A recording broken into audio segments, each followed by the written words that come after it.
আমাদের আজকের যে পোশাক শিল্প সেটা জিয়াউর রহমানের হাত ধরে বাংলাদেশে প্রতিষ্ঠিত হলো। আমাদের দেশে বর্তমান যে সংকট, কর্মসংস্থানের সংকট, আমাদেরকে জিয়াউর রহমানের মতো এই ধরনের একটা নীতি বা পরিকল্পনা অনুসরণ করা প্রয়োজন ছিল মাননীয় স্পিকার। কিন্তু আফসোস, বর্তমান সরকারের যে আই হ্যাভ এ প্ল্যান, সেই প্ল্যানের ভিতরে আমরা এই ধরনের কোনো নীতি বা এই ধরনের কোনো পরিকল্পনা মাননীয় স্পিকার আমরা পাইনি, যেটা দেশে কর্মসংস্থান তৈরি করতে পারবে। আপনারা তরুণদেরকে ইনভেস্ট করেন, আপনারা তরুণদেরকে ঋণ দেন, তরুণদেরকে টাকা দেন, তরুণদেরকে প্রশিক্ষিত করেন, সেই টাকা আপনি অর্থনীতি অনেক বেশি পাবেন। আলোচনায় অংশগ্রহণ করবেন ঢাকা 11 আসন থেকে নির্বাচিত মাননীয় সদস্য জনাব মোহাম্মদ নাহিদ ইসলাম। জনাব মোহাম্মদ নাহিদ ইসলাম, আপনার সময় 25 মিনিট। ধন্যবাদ আপনাকে। বিসমিল্লাহির রহমানির রহিম। মাননীয় স্পিকার, আপনাকে ধন্যবাদ। আশা করি মাননীয় বিদ্যুৎ মন্ত্রীর রেখে যাওয়া সময়টা আমার সাথে যুক্ত করে দিবেন। মাননীয় স্পিকার, বাজেট বক্তব্য, আমি প্রথমত মাননীয় অর্থমন্ত্রীকে ধন্যবাদ জানাই যে একটা ভঙ্গুর অর্থনীতির মধ্য দিয়ে এই সরকার অনেকের অনেক চাহিদা, অর্থনৈতিক সংকট এর মধ্য দিয়ে যে কোনো অর্থমন্ত্রীর একটা বাজেট পেশ করা আসলেই অনেক দুরূহ কাজ, দুঃসাধ্য কাজ।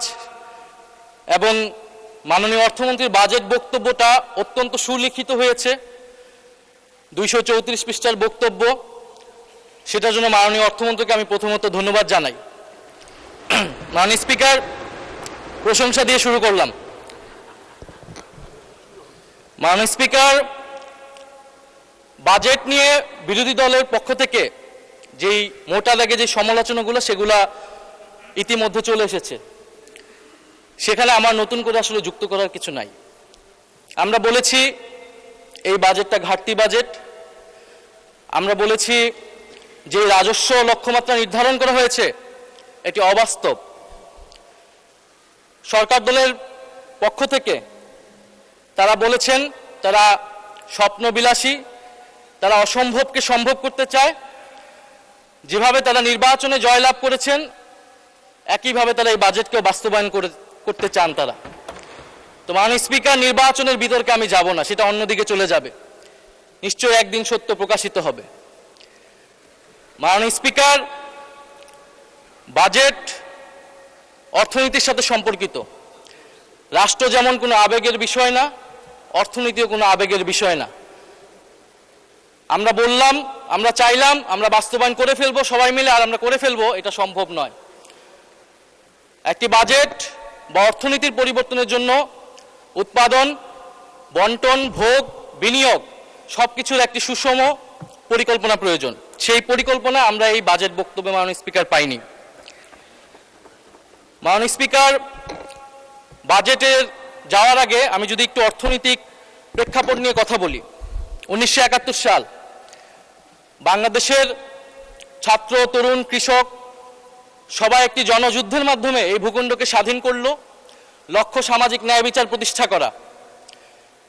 কিন্তু দুঃখের বিষয়, 1971 সালের পরে আমরা দেখলাম কলকারখানা সবকিছু জাতীয়করণ করে রক্ষী বাহিনীর হাতে তুলে দেওয়া হলো। আওয়ামী লীগের নেতাকর্মীরা সবকিছু দলীয়করণ করলো, ভোগ দখল করলো।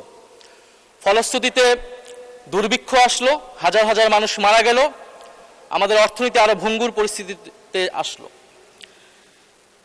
পরবর্তীতে বাকশাল হলো, বাকশালের পতন ঘটলো এবং ঘটনা পরিক্রমায় মেজর জিয়াউর রহমান বাংলাদেশের শাসক হলেন।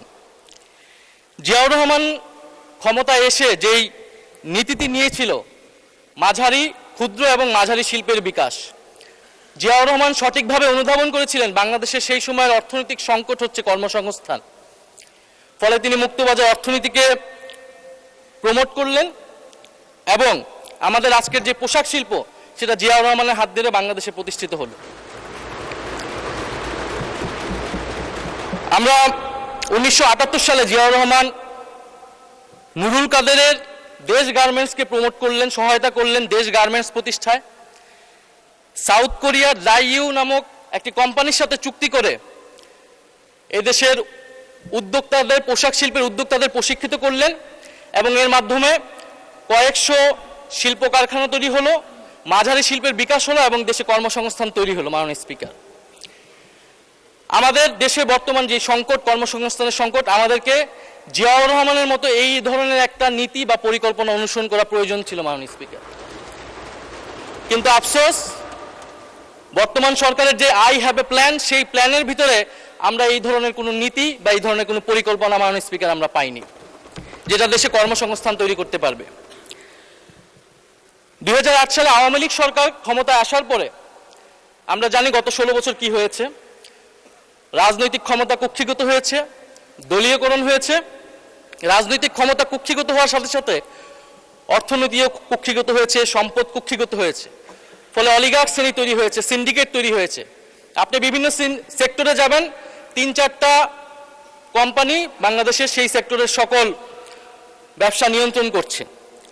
আমরা জানি কিভাবে ব্যাংক লুট হয়েছে, দেশের হাজার হাজার কোটি টাকা লোপাট হয়েছে। এই অলিগার্ক যেই অর্থনৈতিক ব্যবস্থা তৈরি হলো, সমাজে বৈষম্য তৈরি হলো এবং বাংলাদেশের তরুণ যুবকরা তারা কোনো কর্মসংস্থান পাচ্ছে না।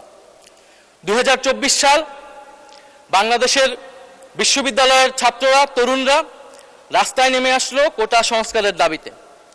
2018 সালেও নেমে এসেছিল, এর আগে ভ্যাট বিরোধী আন্দোলনে নেমে এসেছিল। এবারের আন্দোলনের নাম বৈষম্য বিরোধী ছাত্র আন্দোলন।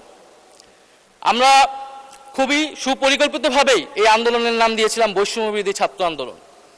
কারণ মাননীয় স্পিকার, আমাদের সামনে এটা স্পষ্ট ছিল যে শুধু সরকারি চাকরিতে কোটা যেমন বৈষম্য, কিন্তু সমাজে যে মূল বৈষম্যটা রয়ে গেছে, যার ফলে কর্মসংস্থান তৈরি হচ্ছে না, তার বিরুদ্ধে আসলে আমাদের আন্দোলন করতে হবে, তার বিরুদ্ধে আমাদের লড়াই করতে হবে। মাননীয় স্পিকার, বৈষম্য বিরোধী ছাত্র আন্দোলনের মধ্য দিয়ে গণ অভ্যুত্থান সংগঠিত হলো এবং স্বৈরাচারী শেখ হাসিনা সরকারের পতন ঘটল। আমাদের এই যে বর্তমান সময়, এই সময় অর্থনৈতিক সংকটে আমার কাছে মেজর ক্রাইসিস 3টা। একটা হচ্ছে কর্মসংস্থান তৈরি, দ্বিতীয়ত হচ্ছে ব্যাংকিং খাত সংস্কার এবং তৃতীয়ত হচ্ছে আমাদের যে বিদ্যুতের যে চুক্তিগুলো হয়েছে, বিদ্যুতের দাম যে বেড়ে গিয়েছে সেটাকে আমরা কিভাবে আবার কমিয়ে আনবো, সহনীয় পর্যায়ে আনবো। মাননীয় স্পিকার, সরকারের নির্বাচনী প্রচারণা এবং এই বাজেট, তাদের প্রধান একটা প্রচারণার অংশ বা প্রজেক্ট হচ্ছে ফ্যামিলি কার্ড। তো ফ্যামিলি কার্ডের আইডিয়াটা কি বা থিওরিটা কি? বলা হয়ে থাকে যে গরিব মানুষকে যদি আপনি 100 টাকা দেন, সে 100 টাকার পুরোটাই সে খরচ করবে নিজের জন্য কিছু কেনার জন্য। সে সেটা সঞ্চয় করবে না, বিনিয়োগ করবে না, সে খাবার কিনবে বা তার নিত্য প্রয়োজনীয় কিছু জিনিস সে কিনবে। ফলে যদি আপনি গরিব মানুষকে টাকা দেন, 2000 টাকা দেন, 2500 টাকা দেন, সেই টাকাটা মানি রোল হবে, হাত বদল হবে, এভাবে অর্থনৈতিক একটা পরিবর্তন হবে। আমি যেরকমটা বুঝেছি মাননীয় অর্থমন্ত্রী। তো ফ্যামিলি কার্ডের এই যে থিওরিটা এবং এই যে 41 লক্ষ এবং পরবর্তীতে এটা কয়েক কোটি, 2 কোটি পরিবারকে দেওয়া হচ্ছে, এর ফলে রুরাল অর্থনীতিতে টাকা ঢুকছে, এটা সত্য। কিন্তু মাননীয় স্পিকার, এই ফ্যামিলি কার্ড বা এই প্রজেক্টের মাধ্যমে আপনি কনজামশন ডিমান্ড তৈরি করতেছেন, আপনি কিন্তু প্রোডাকশন ডিমান্ড বা ইনভেস্টমেন্ট ডিমান্ড তৈরি করতেছেন না। সে টাকা দিয়ে কিনবে প্রোডাক্ট, সেই প্রোডাক্টটা সে ইন্ডিয়ান প্রোডাক্ট কিনবে, চাইনিজ প্রোডাক্ট কিনবে, কারণ এই দেশে তো প্রোডাকশন আপনি বাড়াচ্ছেন না, কিন্তু তাকে আপনি কনজামশনটা বৃদ্ধি করে দিচ্ছেন। ফলে আমাদের এই সময় প্রয়োজন ছিল ইনভেস্টমেন্ট ডিমান্ড তৈরি করা, সোসাইটিতে অর্থনীতিতে প্রোডাকশন ডিমান্ড তৈরি করা, মিডল ইকোনমি তৈরি করা, ক্ষুদ্র এবং মাঝারি শিল্পের বিকাশ তৈরি করা। কিন্তু আপনি যেটা করছেন, কনজামশন ডিমান্ড তৈরি করছেন। এর ফলে আপনাকে কি করতে হবে? আমদানি করতে হবে এবং আপনাকে উচ্চ মূল্যস্ফীতি হয়ে যাবে এবং আপনি একটা নির্ভরশীল জনগোষ্ঠী তৈরি করছেন, যেখানে আমাদের বাংলাদেশের এই মুহূর্তে সবচেয়ে সম্ভাবনার জায়গা হচ্ছে তরুণরা। ডেমোগ্রাফিক ডিভিডেন্ডের সবচেয়ে স্বর্ণ সময় আমরা পার করছি মাননীয় স্পিকার। আমার দরকার ছিল তরুণদেরকে ইনভেস্ট করা। জিয়াউর রহমান যেরকম সাউথ কোরিয়ার সাথে চুক্তি করে তরুণদেরকে প্রশিক্ষিত করেছিল এবং পোশাক শিল্পের মাধ্যমে একটা মাঝারি এবং ক্ষুদ্র শিল্পের বিকাশ ঘটিয়েছিল, এরকম কোনো পরিকল্পনা কিন্তু মাননীয় স্পিকার আমরা এই বাজেটে পাইনি। আপনারা তরুণদেরকে ইনভেস্ট করেন, আপনারা তরুণদেরকে ঋণ দেন, তরুণদেরকে টাকা দেন, তরুণদেরকে প্রশিক্ষিত করেন, সেই টাকা আপনি অর্থনীতিতে অনেক বেশি পাবেন। একজন তরুণ যদি কর্মক্ষম হয়, সে তার বাড়িতে 2,500-এরও বেশি টাকা দিয়ে তার পরিবারকে সে দিতে পারবে মাননীয় স্পিকার। ফলে আমাদের যেই ডেমোগ্রাফিক ডিভিডেন্ডটা আমরা কিন্তু মাননীয় স্পিকার কাজে লাগাতে পারছি না। মাননীয় স্পিকার এই বাজেট বক্তব্যে 234 পৃষ্ঠা কর্মসংস্থান নিয়ে মাননীয় অর্থমন্ত্রী 1.5 পৃষ্ঠা লিখেছেন। আরো কয়েক পৃষ্ঠা লিখলে আমরা বুঝতে পারতাম যে তিনি কর্মসংস্থানকে আরো বেশি গুরুত্ব দিচ্ছেন মাননীয় স্পিকার।